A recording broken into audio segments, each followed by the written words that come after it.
Kabayan, kamusta? Dito kami sa Connect to World. Sama-sama tayong i-congratulate natin si Mr. Rodrigo. Successful visa client natin. Nakakuha for Slovakia. Rodrigo, congratulations. Welcome. Ito ang iyong passport. Ano ang masasabi mo sa experience mo? By the way, I'm giving thanksgiving for the God first, and the second is for Lentar, for Sir David, Madam Kanika, to all of you guys. Actually, I make thanksgiving for everyone. Nagpapasalamat po ako sa unang-unang sa lahat ay ang Panginoon, sa aking magulang na laging gumagabay. Sa pagkakataong ito na, nandito na ako para makakuha ng visa from Europe.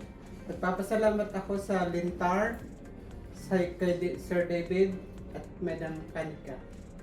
Maraming salamat po. Thank you. Congratulations.